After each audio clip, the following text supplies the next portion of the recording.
Esta reforma laboral efectivamente es una reforma retrógrada que atenta contra los derechos laborales de los trabajadores al servicio de la iniciativa privada, es decir, aquellos trabajadores que los rige el apartado A del artículo 123 constitucional.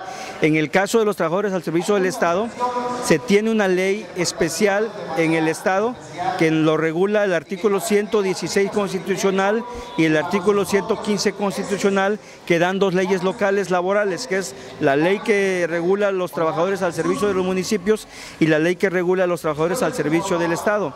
Estas leyes no fueron reformadas. El artículo 123 se divide en dos partes, el apartado A y el apartado B. El apartado A es para todas las relaciones laborales de la industria o de iniciativa privada, y el apartado B que regula todas las relaciones laborales de los servidores públicos, de tal manera que si no se reforma esta ley, pues es obvio que no va a haber lesión a los derechos de los trabajadores de los gobiernos de los estados. Algunos argumentan que puede ser aplicado de manera supletoria, porque la ley permite la supletoriedad de otras leyes, pero también tiene sus reglas la supletoriedad. ¿Cuál es la supletoriedad? Se dice bien claramente en la ley.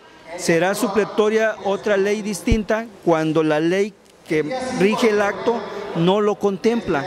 En este caso, la ley que rige el acto contempla todas las cuestiones de contratación, que son por nombramiento, no son por contrato, nombramientos de base, trabajadores supernumerarios.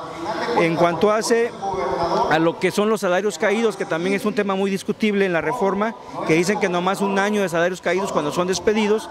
Efectivamente, la ley 248, que es la local, sí dice que los salarios caídos van a ser pagados hasta que se dictamine el laudo, es decir, no lesiona porque no puede ser supletoriamente aplicada toda vez que la ley laboral lo indica.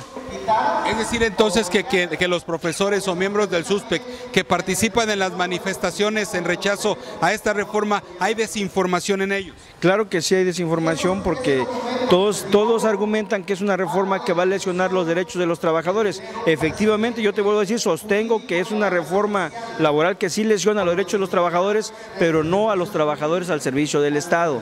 Es decir, no es aplicable esa ley. Por lo tanto, tampoco son procedentes ampararte contra una ley que no te va a afectar.